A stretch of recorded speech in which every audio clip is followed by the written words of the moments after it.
Cool. Well, welcome. Today I'm really excited because we have Carlos Tanner here of the Ayahuasca Foundation. We've had fantastic conversations over the last few years. I don't know exactly how we first got connected. Just happened. But uh, but Carlos is a really fascinating human being. I really have been enjoying his takes on the life universe and everything. So if you get beyond this interview, you should definitely check out other things. Yeah, so Carlos is the founder of the Ayahuasca Foundation. They are a facilitator of medicine in Iquitos, Peru. They're also uh, assisting in the first government funded research for ayahuasca medicine, primarily to veterans, or is it all walks of life? Well, the original research that was funded by the government, which was through the British Medical Research Council, was actually a personality study and then looking at depression and anxiety, and that wasn't with veterans. We only teamed up with Heroic Hearts Project a little over 3 years ago, Hmm. and that study is not actually, that's privately funded research, Hmm. and and that is the veteran research looking specifically at treatment-resistant PTSD. Hmm. Great. So you've been in the jungle or in and out for the last 20 years or over 20 years now, and came by way of addiction recovery was maybe the first beacon to bring you there, and then have discovered a path uh, since then through helping others facilitate or other heal people heal through this, right? Yeah, I mean, I guess I would say the seeds were planted before I ever struggled with addiction. In high school, I read Carlos Castaneda's books, and so that definitely made Mhm. me interested in shamanism. And then The Playful in Wind. That's what I remember in from his in books. college, I early, like freshman year, I took a philosophy class. I really loved that. My first teacher, Bob Ackerman, was a really big influence, so I decided to study philosophy and art at the University of Massachusetts. But that's when I read Michael Harner's book, The Way of the Shaman, and that opened with his stories about ayahuasca. And I don't know if it's still there though. I think he removed those chapters for some reason, Hmm. but thankfully they were still in the copy of the book that I had at the time. And that led me to look into ayahuasca a little bit more deeply. Found Terence McKenna, also like a really big influence, him and his brother Dennis. And then of course the OG of OGs in my world, one of my heroes, Richard Evan Schultes, who wrote Plants of the Gods and several other books, but really was kind of the most important person, I would say, in introducing shamanism to the Western world and specifically ayahuasca. He spent many, many years, I think 14 years in the Amazon rainforest back in the like late 30s and 40s as part of his PhD at Harvard, and he really introduced the world to ayahuasca. He may have been the first gringo to ever drink ayahuasca, actually. Hmm. Wow. And So now, all of that was before, yeah, and then when I did find myself, at a rock bottom place with addiction, ayahuasca was already, kind of maybe growing inside me this desire to experience it. the curiosity was there. Okay. And and now you're using it to help the world in how you see or what you can in your way do this crazy world that we live in. What what if it all is going to work out? What if it's going to work out? Yeah. Yeah.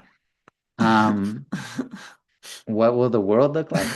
No, I just taken one of your phrases that you love. What Oh, it'll it's all work out. gonna, Yes. yeah. Yeah. I was going to reply like, "Oh, it will." Good, good, good. Where did that phrase, why do you like that phrase so much? I didn't consciously decide to choose it. I just noticed that it kept coming out of my mouth. Yeah. And I think that it's something that I would imagine every one of us agrees upon. There are times we can reflect on in our lives where we really thought that things were going to shit or that we had this real big problem and we were, in a crisis or whatever level on that spectrum. It might not have gotten to the point of calling it a crisis, but there were problems and we thought that it was bad. And then now looking back, we see what changes occurred, what personal lessons we learned, all of those things. And then we kind of say, oh, well, actually, it didn't end up being so bad. Like my life wasn't ruined, even though I may have thought that at the time. It opened up all of these avenues for growth and healing and transformation. And so, in the end, I think all of us have an example, if not a multitude of examples, of how it'll all work out. And the easiest one might just be looking at, intimate relationships where we had a partner or a boyfriend or a girlfriend or something, and then we broke up and we're like, oh, this is like the end, this is the worst, and then we might have found the next person that we really loved, and hopefully we are with a partner that we feel a lot of love with, and so we can look back and be like, oh, well, it all worked out. Yeah. Yep, that story, I forget where it came from, but Good luck, bad oh luck. no, you broke your arm. That's so terrible. Maybe. Yeah, good luck, bad luck. Yeah. The Good. farmer has a like an ox wander onto his property, Hmm. and everyone says good luck, and he's like good luck, bad luck, and then his son is out trying to get it to plow the field, and it kicks him in the leg and breaks his leg, and they're like, oh, that's such bad luck, and he shrugs, good luck, bad luck, and then a war He's breaks saved out. from going to the war. All of the sons, yeah. Wow. Yep. Great, great story. Yeah. Um, what do you, so if we go back to ayahuasca a little bit, what do you think is the most beautiful thing that it has given to you? Oh, I think that that would be transforming my worldview from one that thought that I was on my own and kind of alone in the world and just gotta battle the forces and tr strive to be the fittest because that's what survival depends on, and that we're all like kind of working against each other and working against the environment to a completely different belief system where we're all connected, and knowing that to be a fact, and that my energy like is felt by that environment and I feel its energy, and that we're all working together. And so that most beautiful thing was the letting go of a not just a concept, but an experience of separateness to one of connectivity. We are truly in a loneliness epidemic in these days, aren't we? 100%. I think it's at the core of a lot of the issues that we face. Yeah. But even if you look at larger issues, like would we fight each other in wars if we knew we were part of the same organism? And, would we extract resources the way that we are if we felt like those resources were actually a part of us as well? Yeah. Yeah. I mean, it seems to be a pretty Western, do you think it's a Western problem? I mean, it's also, I mean, it's a global problem, obviously, but but I can see it being in my own programming, I guess, just the whole independence. I guess, as Americans, this we must achieve and, achieve the American dream, but the American dream is almost like you can do it, but you got to do it by yourself. Especially a cowboy, definitely. That's the cowboy mentality here too, out in the West. Yeah, I mean it's hard to try to categorize things, especially if you try to categorize like American culture just because it's so diverse. But I know from my experience, when I was 18 years old, I started living on my own. And that's kind of like the pathway that we see is that you want to get out of your parents' house and live on your own and get your own house and so we almost like have a cultural desire to separate ourselves from our own family members. Or And our and or our then history too. I mean, the set that started separating ourselves from Europe and tradition. So, right. But when you look at other cultures, you'll oftentimes, like in Peru, for example, you'll see multi-generations in the same household. And if you go back in not too far, like you'll see that there were not just blood relatives that were sharing their home and resources, but there was a real like the concept of family extended out into people having a dynamic of sharing. And maybe that was just by necessity, and maybe, because of the capitalist model or commercialism, we have come to adopt an idea that success is somehow connected to separation, like that you're successful when you can separate yourself. But I don't know, like I do feel like I wanted to get my own place, yeah. and No, no, I have had the my same thing. Yep, out at 19 and gone for a long time. Yeah, I mean, it's still there, I guess. yeah, I've, for sure. yeah, I've been thinking a lot about colonialism lately and decolonizing the mind and what that means. And the deeper I've gone into it, it's just everywhere. It's like my whole system of being, like economy, education, friends, family, how we live. It's just everything, and it's like you almost have to decolonize the mind. I mean, it's just been going for hundreds of years. It's quite a process. Yeah, without a doubt. I mean, how many of the beliefs that we have were chosen, and how many seemingly just were imposed on us, Hmm. maybe not against our will, but they weren't ours to Yeah. choose.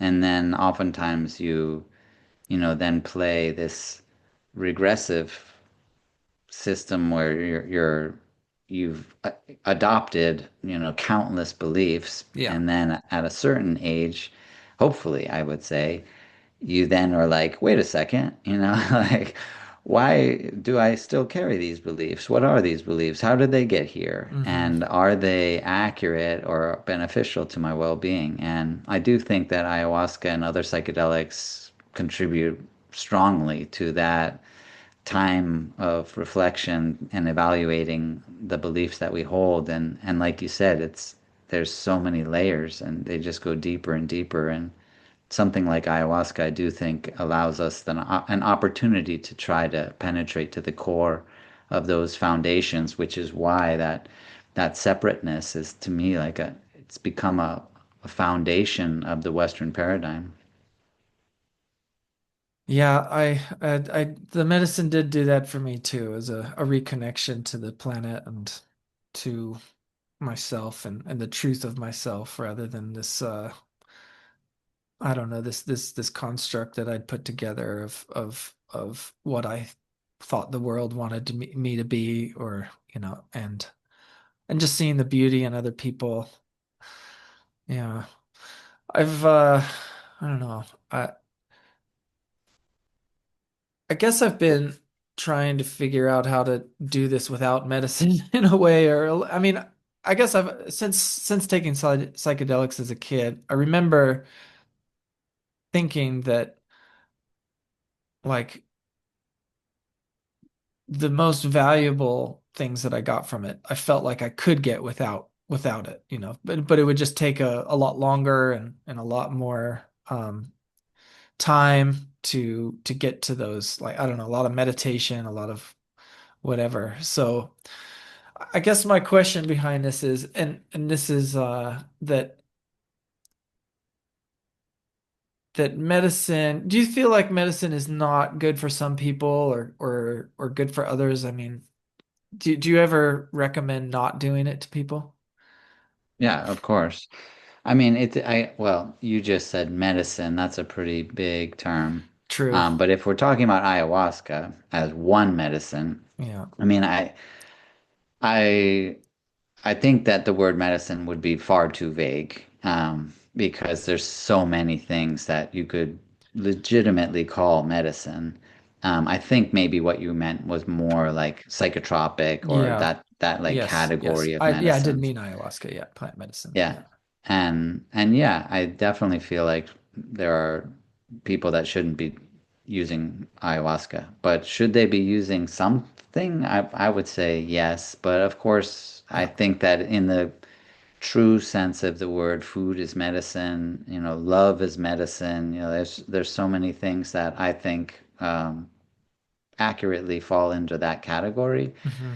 and we all need that. Yeah. We all need medicine. I once heard ayahuasca described as like a dynamite of medicine that, you know, that sometimes we need the dynamite to break through certain walls and that maybe in our history, our people's history, it wasn't needed so much because we were kind of more in alignment with each other and more in alignment with the world, and that now it's a pretty powerful tool because of how out of alignment we are. Well, I might push back on that. Looking at the anthropology, we had shamanism and most of the shamanic practices involved psychotropics in every corner of the globe. Hmm. And actually we've phased out most of those in many cultures around the world. The shamanic use of what could be called like spiritual medicine, and maybe it's seemingly like a dynamite now for a culture that has lost its way in connecting to the spirit. But if we didn't lose that and we, still kept spirit at the core of our worldview and understanding of ourselves, then I don't know how explosive it would be to have that experience. Yeah. The I walls got that the I walls that are getting broken down were built, around perhaps like false beliefs at the core of our cultural identity Mhm. that deserve to be broken.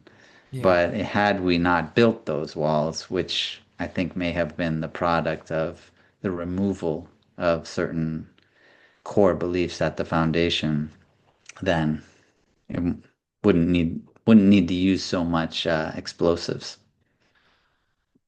Yes. Yeah, and maybe I'm in a trap of romanticizing how good it may have been, but I don't know, a couple thousand years ago. I mean, in a way, it might not have. I don't know. Maybe it's always been hard for humans. You know, maybe this isn't just. I'd say it Yeah. was. I mean, we do have the luxury right now of like questioning existentialism when we're all safe in our covered house roofs and we're fed, and now we can think about this stuff. But I don't know. Perhaps that survival was more of a of a of a factor, you know, in our lives. And yeah. Well, I mean, maybe to push back on my own statement as well, which was like the implication that if we were to return to I would say, accurate understanding of the connectedness of all things, then we wouldn't fight each other. But yeah, maybe that's not accurate because, historically we have always had a tendency for that. Yeah. And, so I don't know if we can solely blame that on a false idea of separateness. I guess things get very, very complicated when you try to compartmentalize or put your finger on one thing without recognizing all the others. Yeah. Yeah, but also making things too simple is a can not be good sometimes either. No, I exactly. yeah, what was I gonna say? That I like to feel that there's reason in all of this that's happening, and even the separateness. So like, the universe is expanding physically and probably many other ways as well. But like this separate the separateness that is happening, like we're coming further and further away from ourselves and kind of creating this contrast in order to know ourselves again. Um, there's a phrase, Sarah McLachlan lyric. She says, "The grass is greener without the pain," in one of her songs. But like you almost have to you you have to know that. Oh my God, I'm messing this up. That like so the grass is green without the pain, but like coming back to it is almost, relearning it for the first time, and like maybe that's the purpose for this expansion. I don't know. Like this loss of ourselves is the joy of refinding it. So, yeah. Well, I guess maybe to expand on what your first question was like, what was the most beautiful thing? The connectedness to me, like, brought me to view the earth as a living being, a singular living being that we're all a part of. And then, yeah, to extrapolate back, beyond that, well, then the earth is a part of a much bigger system. And, eventually it does come to the universe, which is like a single living being. And I think that we can imagine that when we go micro, because yeah, I've got this finger, and I can name it, and it is a finger, it's the thing, but yet it's also part of me. Or, maybe I'll go even further and say, well, I've got cells in my body and they're separate. I can name them. I can even take one out and like put it in a microscope and look at it, but yet it's me. And and and that to me falls in line, or at least if we just look at the earth as a living being, because I'm not sure, how much of the universe was being understood in our ancestral cultures, but they certainly recognize the earth. And in fact, Pachamama is like a direct word to refer to the living being of the earth. And and by viewing the planet as a living being, it included our connection to it, our place in it, and it actually viewed it as the overall intelligence, the caretaker, the mother that we're a part of. And that would be like, if I could imagine myself to be one of the trillions of cells in my body, how would I look at the whole of me? Yeah. Would it be God? Would Hmm. I be like, oh, that's God? God sends us these messages and directs all of the forces that we are all doing, and we just like try to stay connected and keep to our role in that. But the magnificence of the God, and yeah, I guess I'm now saying I am God, but I think everyone should be saying that, I guess. Yeah. But that is the idea of that connectedness. And then that then brings to the question, or for me, it brought to the faith, like, well, I'm like one cell in the body of the earth. I don't know what the earth knows. That Hmm. would be Hmm. ridiculously naive of me to pretend like I have any semblance of, Yeah. at best, it would be one trillionth. of the intelligence or wisdom of the earth. Yeah. And and so then that brings some trust and faith, like, well, the earth knows what she's doing. Hmm. And therefore we can become curious to consider what the earth might be doing out of curiosity, but behind it is a faith that it'll all work out because the earth is so wise and powerful that she knows what she's doing. And that has really helped me a lot also when looking at, everything that humankind has been engaged in my lifetime alone, but certainly in recent history as well, and having feelings about it, trying to attribute meaning to it, trying to like project out and all of the things that I think all of us are now finding ourselves doing, and the internet has made, probably 1,000 times more possible or profound for us. And having the belief, that a single simple belief that the earth is a living, intelligent being kind of brings me back to a place of acceptance and curiosity instead of maybe getting caught up in judgment that could lead me to my own self-imagined challenges that I have now to add to whatever other obstacles I have in my life where I think like maybe we're doomed, or maybe this is all terrible, or maybe humankind is a cancer, or all of the things that unfortunately have kind of become part of our consciousness, at least on a cultural level in some way. Yeah, it is, I guess I've been thinking a lot about how to approach people that are suffering, in a couple, actually, in just less than a week, I'm going to be interviewing the chief of the Timpanogos tribe that's here in Utah. And they have 900 members. They're not federally recognized. They at one point had 70,000 members, and and there's a lot of things going wrong in their culture today. I guess I don't want to go too much into how much they may or may not be suffering, but this is I mean, this is almost a plea for help as far as like getting the word out about their situation. And uh I wonder how you approach people that are suffering to like a crazy degree. Just saying it's all going to work out, or saying that they're just part of this, a plan of a microcosm that's a bigger part of the story. I don't know. I think it's a tricky thing to be able to hold somebody in that space. Do you have experience with that?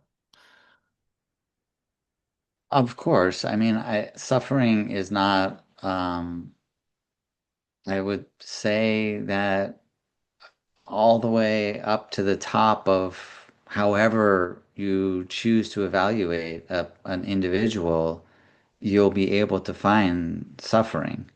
And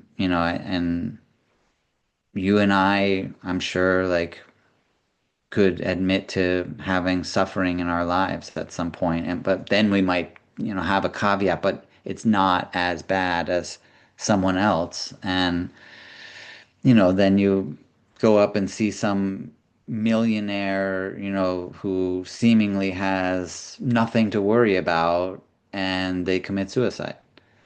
And so is that evidence of their suffering that they actually chose to end their life? And and so, it's not so simple to just try to use a particular category to measure suffering, or to like I would say like a person who has everything by many people's perspective, and yet chooses to commit suicide. I don't think it's fair for someone to say, well, their suffering was invalid. Uh-huh. Like Yeah. if you choose to end your life, I would say that's a pretty pretty solid marker that Yeah, you were suffering. I'm from one And of the wealthiest like counties in the world, I guess, and just the amount of loneliness and suffering and drug abuse and yeah, terrible stuff, and the disconnection between the kids and the parents is was incredible. So, right. Well, I mean, and then I think that because of that often invalidation of someone suffering, and I think that we do it. I mean, I hear it all the time, and I try to catch myself and also point it out if I recognize it. But someone might say, well, yeah, I have trauma, but it's not, it's not as bad as some of these yeah. other people's traumas, and I hear that often, and I think that we do it often, Well, it's one and of our suffering would be like another. yeah, it's like one of our protective measures to protect ourselves from our own suffering is to say how it's not as bad. I mean, a coping mechanism, I'd say. It Yeah. can be, but it can certainly have detrimental effect if you say, well, suck it up, buddy. Yeah.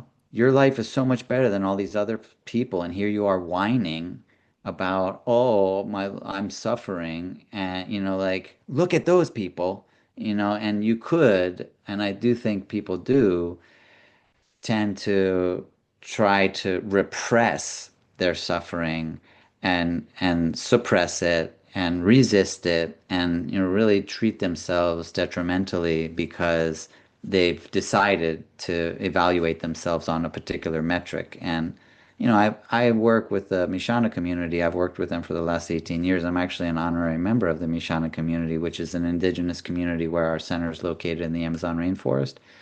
And of course, some people will show up, foreigners will show up to attend one of our programs, and they'll see this community and they sometimes comment, "Oh, it's such a shame." And because they're evaluating according to a particular metric. And it's a valid metric in the sense that, yes, if you were to use like a poverty scale, like a classic metric, every single member of that community is well below the poverty scale. We might label them as like destitute or something like that. And if you were to only consider that, you might say, oh, man, it's such a shame that these people are living below the poverty level. But if you knew the people and you built relationships with them, oftentimes things switch a lot, where you're like, shit, this person seems to have a lot more satisfaction in their life than I do. And yet they're living below the poverty line. And then you start wondering, like, huh, all of the things that I thought were going to make life better, are they? Or, Yeah. these people don't have those things. And in a weird way, I envy them and almost wish I could live a life like they're living. They certainly aren't worried about making their mortgage payment. They don't have, they're never worried about whether their car is going to be running okay or whether they might lose their job or whether they'll be able to support their family. Like we have so many things that we're constantly worrying about in our lives as these, incredibly well-off people. And so it is very, very complicated. I do think that believing in interconnectivity and wisdom of the earth does allow us to at least feel some relief. But it's certainly, a challenge to make your way, to navigate your own life. And I think that's really across the whole board. I think it's like we want to imagine that whoever has X, Y, or Z that we don't has the greener grass, right? Like they've got the better life. And I don't know if that was a decision, and I don't know if we chose that belief. I think that's like an example of a belief that was imposed on us. Yeah, that's pretty scary when you first hear those voices in your head you thought were you but aren't. Yeah. Yeah, it'll be interesting. I I do think that I don't know. Just thinking about these um this tribe's affliction, and I probably shouldn't be talking about it before I actually find out,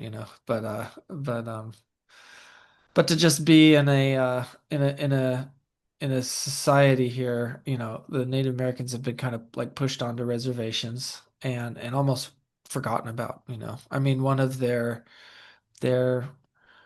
mottos is "We are still here," and it's funny because like growing up in the United States, we're taught about that this is a problem that happened in the past.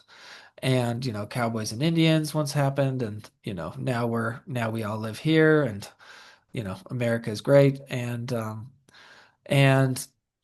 yeah, a couple years ago when I really started, involving myself more in indigenous cultures, I was like, they are still here. It's like I had to come up with this epiphany that was like a breakthrough, right? And it was just, okay, they are still here. What does that mean? And it was interesting because it turned it at that point, whether my ancestors were involved directly in battles with Native Americans or not, like 100 years ago, I had an immigrant, you know, great grandfather that came to San Francisco and started a laundry shop, and he was part of, being an occupier. So, um, and now I'm living in the system that kind of continues to perpetuate that. And that turned me into a not just an observer of what happened in history, but like a perpetrator. And maybe this isn't such a positive, personal mindset, like maybe that shouldn't be, but at the same time, I also feel like that kind of needs to happen. In the United States for people to wake up to what is happening. It's like, no, you're not just a bystander of this. You're actually continuing it. And then that goes into the deprogramming the mind, that, the colonial. So to like come back together, So it's like how connected are we all if we're allowing this to happen, And so it's like, there's these pieces of ourselves, these brothers and sisters around the planet that are going through these things, and can maybe we can't be happy unless we're helping each other, helping each other through this, like maybe that's part of Yeah. I mean, this continual search for happiness. I mean, that's kind of a macro thing, but Well, it's certainly an interesting question. I um I wonder about prior to anyone, coming to North America as a foreigner, any invader or occupier. It's pretty well documented that indigenous tribes were battling each other. Some of them were building empires even. And the Aztecs, for example, were pretty ruthless and hated.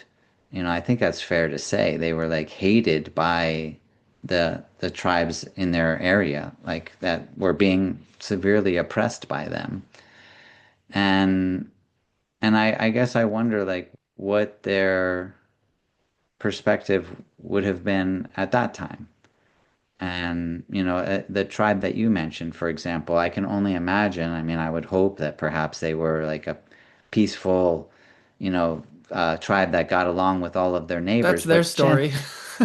okay, I mean, I would say chances are, just knowing some of the more famous history, like of the Apache, for example, or the Navajo or the Comanche, they fought. They were warriors, Hmm. and they fought each other, and that was, not the product or the result of foreigners from other continents. But did they see each other as tribes that were foreigners to their own territories? And, was that a conception? And how were they perceiving, you know, wars that were taking their lives and or taking their families or taking their territory. And what was the perception in those situations and in those relationship dynamics between the tribes? Like the Incas compared to the Aztecs, at least from literature that I've looked at, the Aztecs were really ruthless, I've heard that, yeah. and but yet the Incas seemingly had kind of like a, I don't want to say democratic, but they certainly weren't as ruthless by any means. Yeah. And they seem to kind of say, well, okay, we're going to conquer you essentially, but you're now like employed Hmm. as part of our growing empire, and so we'll teach you how to grow more crops than you used to because we have that technology to share with you, but in turn you will be providing us with a percentage of the crops that you grow. And so it's kind of been looked at as this like uh I guess maybe compassionate empire building, Uh-huh. as opposed to like a more ruthless form of empire building, which would be like the Aztecs. I want to go back to that. But I do kind of want to address like often I do hear this kind of rebuttal as far as like us coming in as an empire and taking over and and then and I often get that like that they were worrying beforehand and I mean obviously I mean I know they were but not all of them and a lot of them came up but I wonder how much of that is a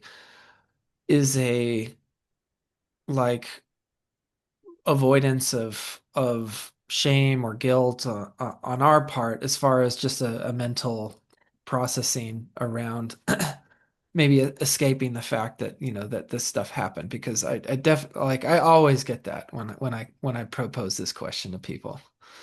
Do you feel like you should feel guilt or shame? I feel like there's a problem that is not being addressed right now that perhaps that helps awaken the responsibility to. Um, I guess yeah, I guess I probably do have this guilt and shame and maybe I don't know what to do with it. Maybe that's it. I mean, my answer to that has not been, let's just, waste away in guilt and shame, but like what can I do to help this situation without being a martyr, and I don't know, going away from the things that I love. Like I love showing people the beautiful planet.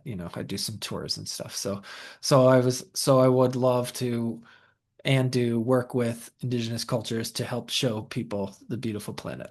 So it's like, and then which in turns empower and preserve culture and yeah, certain things. So maybe I do think that people need to feel a little bit more shame around this. I don't know. Maybe that's my. That's an I disagree with that perspective, to be totally I honest. mean, it's yeah. Saying I that don't out think loud that is the earth is sounds wants pretty us terrible. to. Yeah.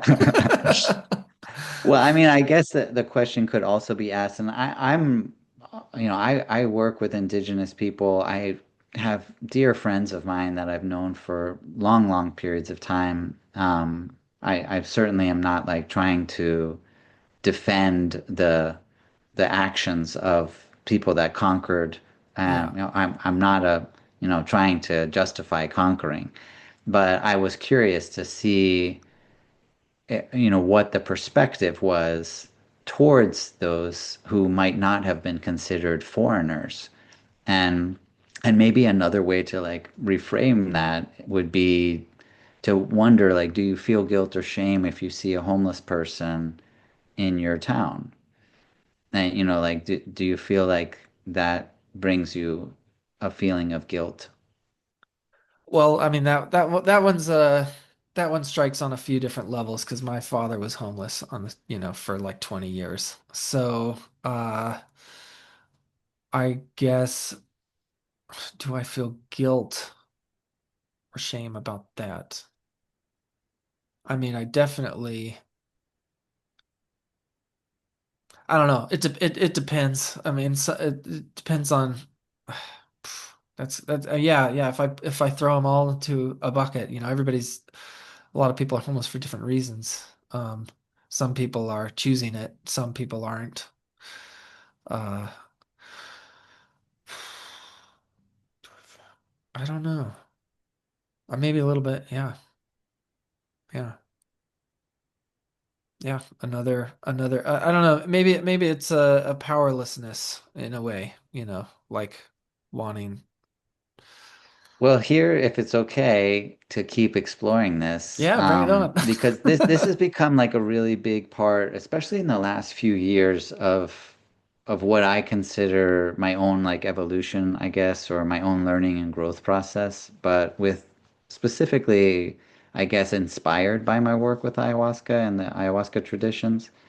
And one of those, simply put, is that I feel that plant spirits, which is at the heart of the ayahuasca tradition, your relationship to plant spirits, I view similarly to the dynamic of my parents, except that I believe that plant spirits are like the perfect parent.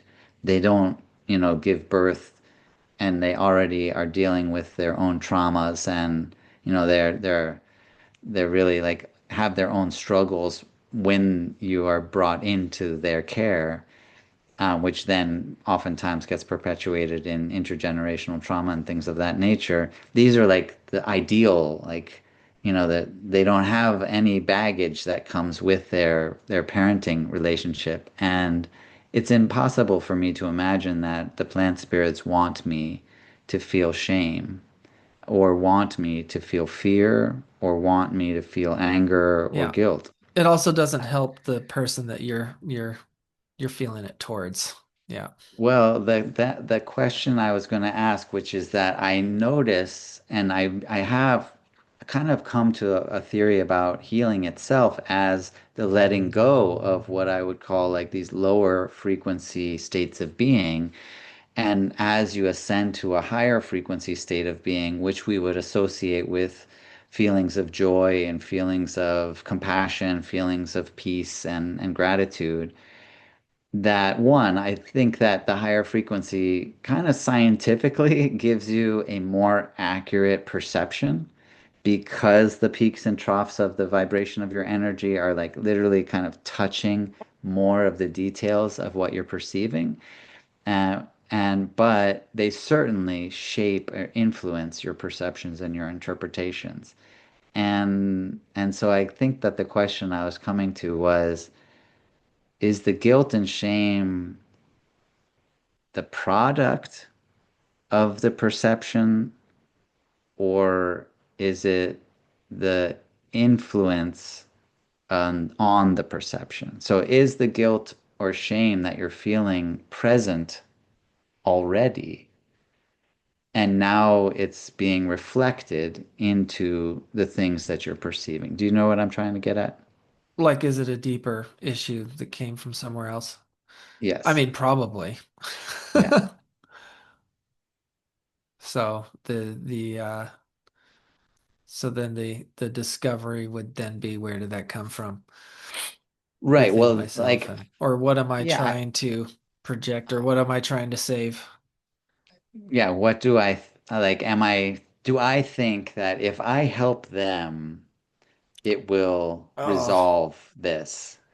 And And I know for me, like I kind of put all my eggs into the career basket, which I do feel was like imposed on me. Like I had a real depression in my teenage years, but somehow I developed this idea that, well, when I get my job and my career and I have my own home and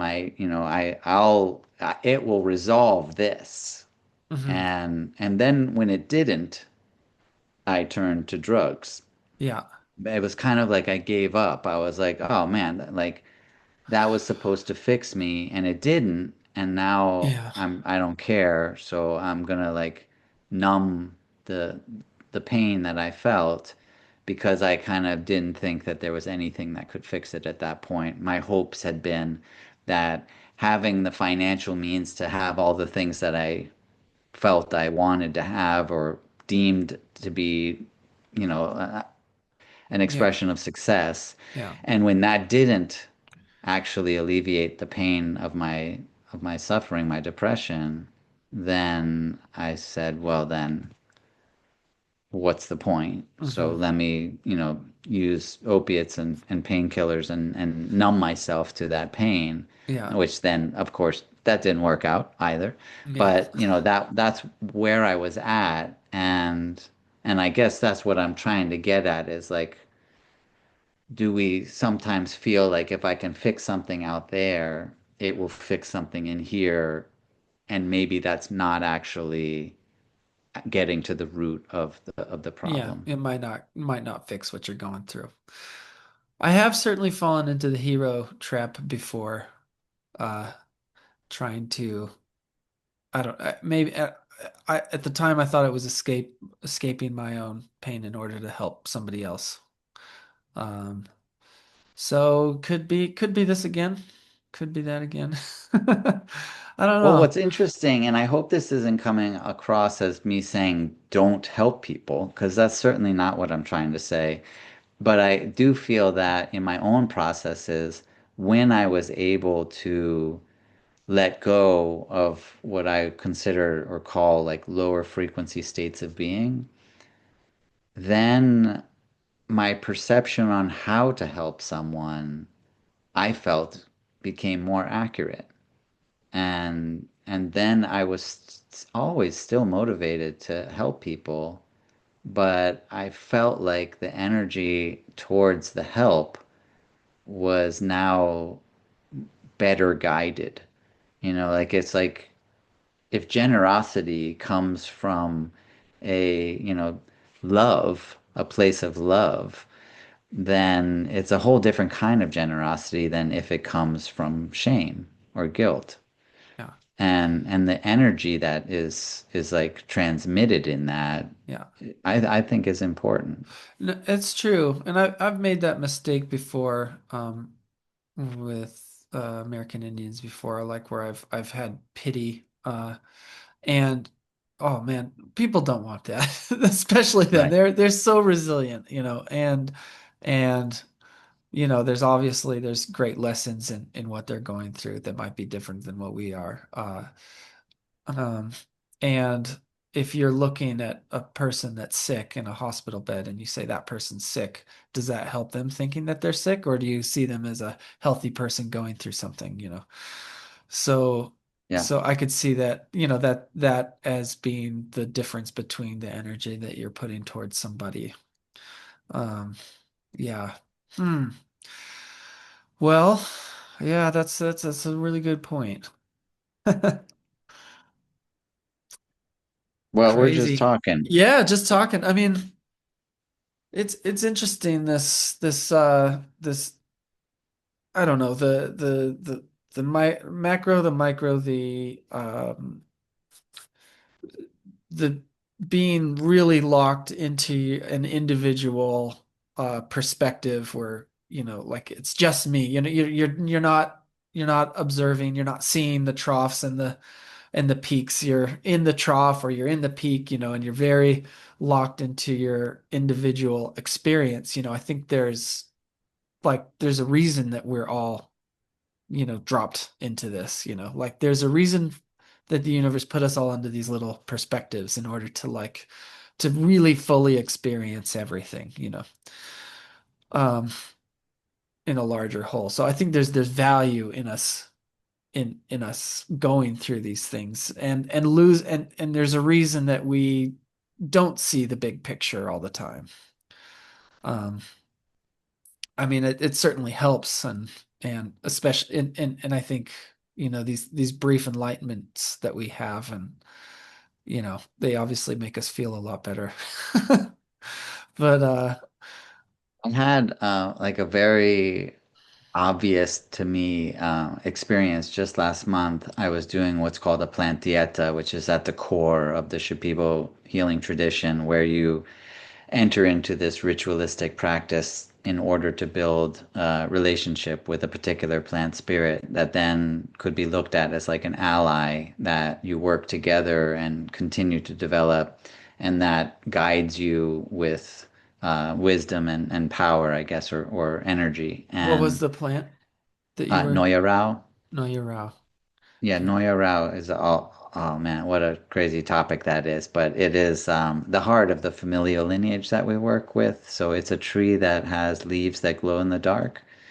And it is really like quite literally enlightened. It's considered an enlightened being and like on par with like a Buddha Christ consciousness like level.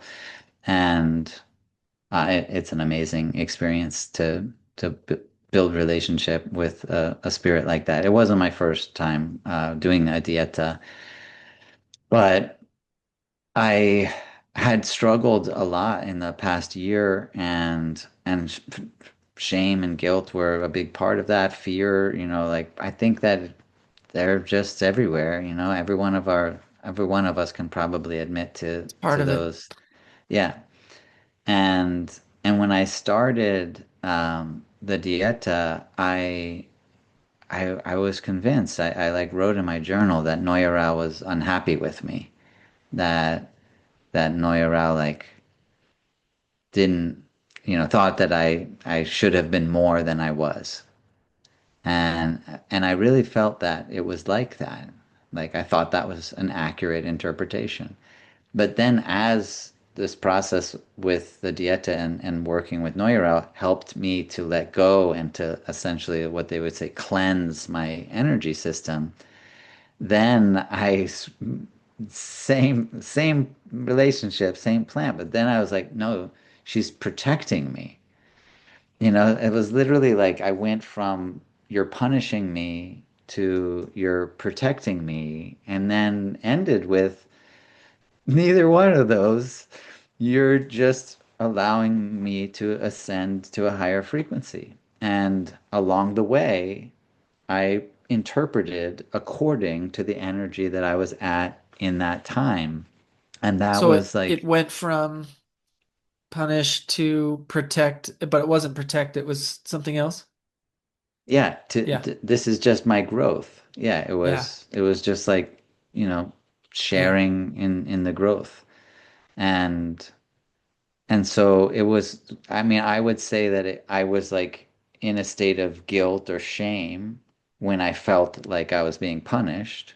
If you feel guilty, you feel like you should be punished, right? And so do you then like radiate that energy out and it becomes a filter through which you interpret? I would say yes. And then though I moved up, but I didn't like move out into gratitude right away. I like moved up into this actual like fear. At least that's better Yeah. than guilt or shame. But that fear was that I needed this protection. And and so I still like interpreted, I would say inaccurately. But then thankfully like was able to move up into what I call like higher frequencies or states of being, into states of joy and love. And then I didn't need protection, and I certainly wasn't being punished. Yeah. But I really felt like that those interpretations, and I was writing them down, so Uh-huh. I was like had a record of like Yeah. how I interpreted it here, and then how I interpreted it here, and how I interpreted it here, and this progression, which was really the story of my own energy. It was the story of my own state of being. Yeah. And but yet it really felt like I was projecting it outside of myself. Like this is the plants that are how they feel about me in this Uh-huh. particular case. And I guess I feel like that is something that we do. Yeah. Like we Do you we feel we like can't it, help but do do you it feel like it because was the a reflection at all of your relationship with your parents? 100%. Yeah. Yeah, Yeah. 100%. Yeah. I It mean, was that's like what a, I've come to see now is yeah. that I we I would say we, but I project my family dynamics to this figure that essentially adopts a very similar like Yeah. family dynamic with me in terms of the relationship that we share. Yeah. And I think that's probably like what you would find if you looked at others. I mean, in religion, at least in Christianity, we say like the Father, right? Like the Father is God. And so would we find people projecting the family dynamic that they had with their father onto how they think God views them? Oh man, I can't see that that's not happening, right? Yeah, absolutely. Yeah. And What so a then do we beautiful think that God is realization. punishing us or God is unhappy with us or God or we should fear God or all of those things that I Yeah. think that they're similar. Wow. The What a beautiful realization. That was incredible. I kind of almost I'm very interested in the dieta. So how do you do the dieta with Noya? Noya. Yeah. It's the same with Noyarao as it would be with another plant. And I should say nothing's really the same. I've done that dieta several times and they weren't the same.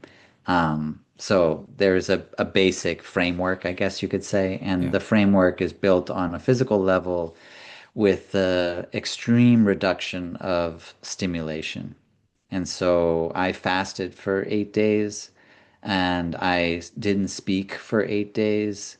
And I like reduced any possible stimulation to the most extreme degree, you could say. I mean, I wasn't just like confined in a soundproof room or something, Yeah.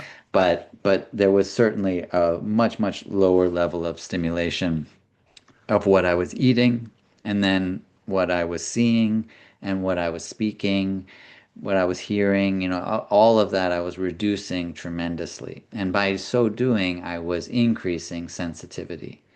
And increasing sensitivity is another way I think of saying increasing awareness. And so that's really at the heart of it. But then you're drinking, the only thing that you're ingesting, at least during the fast, is the extract of the plant that you're dieting. And so the only thing that is being experienced by your physical body is the plant that you're trying to connect with. And then on a mental Are level, you also with it, like near it physically or yeah. you don't have to be, Yeah. but I had the opportunity to be. So Yeah. each day I would go and sit with the tree and but it's not like a requirement. The Yeah. same way that, you can have a friend essentially who you speak to on the phone or something and Yeah. rather And than it be with. lasted 8 days.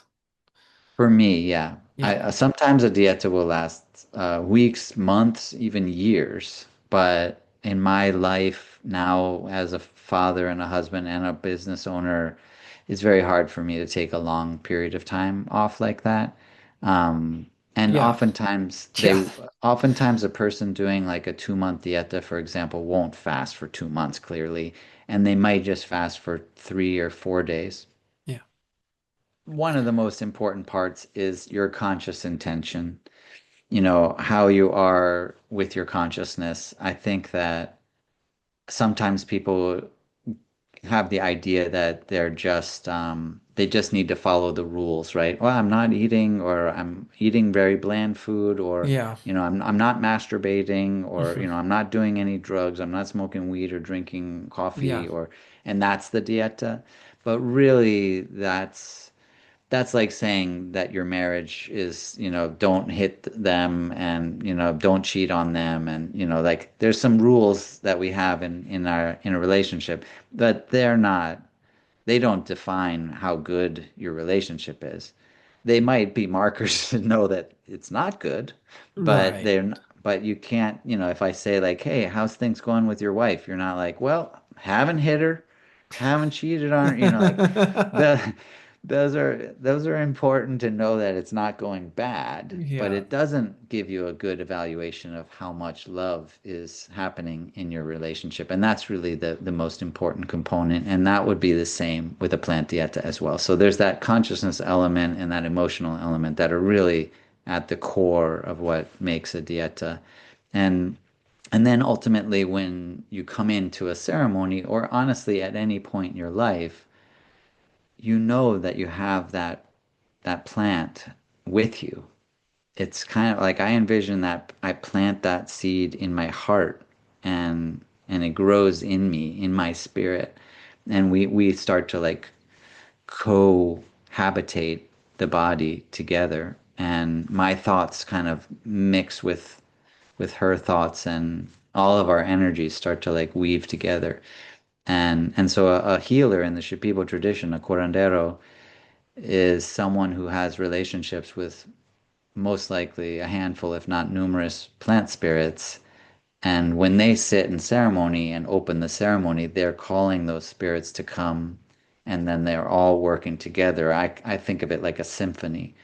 Like they're the conductor of a symphony, but the musicians are these plant spirits who actually make the music and make the experience of the ceremony happen. I don't think I'd ever quite understood dietas before this conversation and your the previous podcast that I listened to with you. It makes so much sense as far as decreasing the sensitivity or yeah, stimuli in order to Right. increase awareness. Um, yeah, that's amazing. I had heard of people working with plants this way where they would go sit with a plant for 4 days and start learning from it, listening, yeah, communicating with it. Um, and so that was always fascinating to me, but I didn't really understand how to. And that just makes so much sense. Well, in a way, it's like a training, and in when you are in that expanded awareness state, then you give yourself the greatest opportunity to experience the energies that might be very subtle if we weren't so sensitive, and and then you are able to like connect where you know there is this connection. And once you've done that, you can go back after a dieta and, kind of have sex with your partner and eat spicy food or, do the things that will probably dull your sensitivity again. But because of the knowledge of the connection, then you know you can keep that connection. Like Yeah, you can you've maintain. built some telepathic neural pathways and Yeah, I mean, now I would say like you develop the faith that you knew that you could do it. yeah. It's almost like to me like my daughter did gymnastics for several years, and it was a really big challenge for her to get to certain levels where she could do like a back handspring or a round off back handspring or there each thing was kind of like the next thing that you can do. And then once you get there, which takes like all this training and really a lot of like mental development to like overcome the fears or whatever might be blocking you, then there's this moment where like you just know you can do it. And then it's not, you don't have to keep practicing and training at the same level because you've gotten to that knowing, that faith, I think is the word I'm trying to get to. And that to me is the goal of the dieta. You doing good? Do you need a break or anything? Bathroom break or anything? No, I'm fine. Yeah, great. We've gone in a couple of interesting directions. I mean, of course, I love talking about dieta, that's for sure. Yeah. But there's so much in that topic. Oh man, Yeah, I think you said that one of the hardest things for Westerners to understand was the dieta. 100%. Yeah. And I consider myself a fairly aware person, and yeah, I'm reaching for that. I mean, I think I'm getting it, finally in a way. I hadn't put together the puzzle of I mean, it just makes me think about food in just such a different way.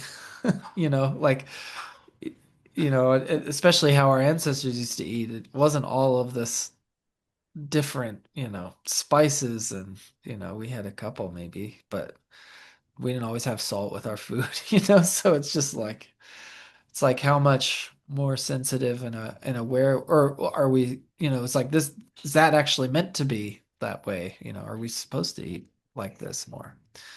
So, Well, and that's a huge topic all on its own for sure. I mean, if there was something we could do, which I actually am kind of optimistic for once, like in my whole life probably, that there seems to be a better recognition of the importance of diet. I think that we kind of like let the food industry just run wild and devastate like human culture.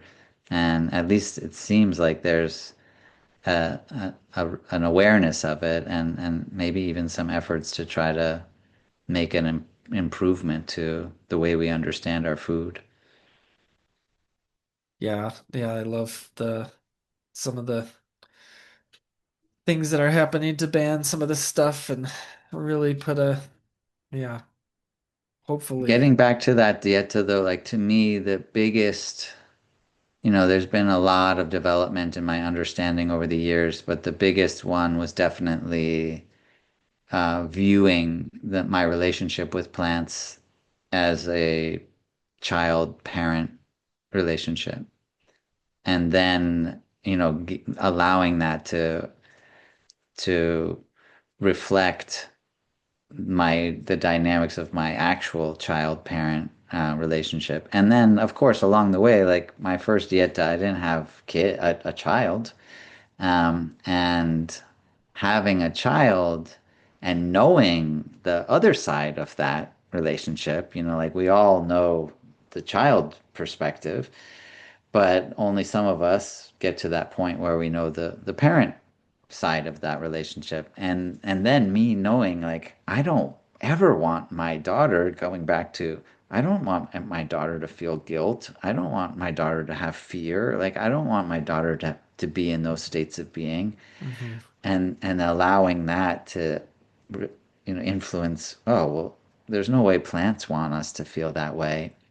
And dietas, I think for me, and I would say for a lot of people, fear like infected my dietas, where I was like afraid that I wasn't, doing what I should have been doing. Like I wasn't being a good enough person for the plants, and I held them in such high regard, and yet here I was like so imperfect and making so many mistakes, Yeah. and how could they like love me if I was the way that I am? And by by reframing it and coming into that understanding, oh, that's not how I feel about the plants. I'm projecting that Yeah. onto that, Yeah. but it's there already, and being able to bring my awareness to that was really, really beneficial. Have you ever read the book or heard of It Didn't Start With You? Yes. Yeah. And generational trauma. Hmm. Yeah. You've read it or I have it. I yeah. should say I haven't read it, but that's unfortunately the case with a lot of books. Sure. Well, yeah, that one was, I mean, we all have these pieces of information or education that kind of transform our viewpoint. And that one definitely did for me as far as it goes through a lot of stories of things that happen to relatives that then spontaneously happen to people, like without even incident, they just start feeling like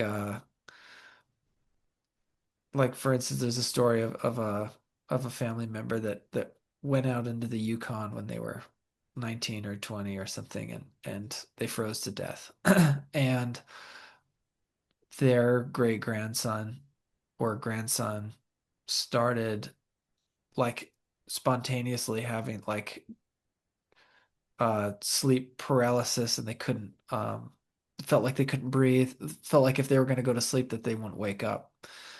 And um and just having these, there's also another fascinating story in it that or just a fact that when your grandmother is or when your mother is born, when your mother is actually in your grandmother, it contains the cells of you. Yeah, like so like you were actually in your grandmother, like the cells within your The body. eggs. The eggs, right, the eggs. And just between these stories, I was like, okay, so I'm not just me anymore. I'm actually this long line of people. And my my son is me. And as much as I am him, and he is my grandfather, and we're this kind of this long line of learning. And I'm gonna pass on stuff that I haven't processed to him, and he's gonna have to learn some things that I either didn't get the chance to or avoided or you know. Yeah. Um and yeah, it's a really cool perspective to all, yeah, not just yeah, see your place in time and history, but like also in the world. Yeah, that's another interconnectedness piece, yeah, Oh, 100%. yeah, My wife does family constellation therapy, and they definitely like dive into that and ancestral healing, and it is very fascinating to see like those stories and to yeah, to understand that. And she read a book called Babies Are Cosmic, which is also like this huge collection of stories of children who remember the time before they were conceived, yeah, and yeah, and also maybe like past lives. And that's also like a really incredible book, like that suggests you chose this life, like you had all these options and you were like, that's the one yeah. that's going to give me the most opportunity to make progress in whatever I'm choosing to do in this life. It's called the And Cosmic so Baby. babies are cosmic. Babies are cosmic. And it's the same, it's just this collection of stories where parents are like recounting like their child, telling them stuff that there's no way they could have known, telling them Yeah, like facts about what was happening yeah. before they got pregnant, Hmm. like how could you know that, like how Yeah. could you possibly know that?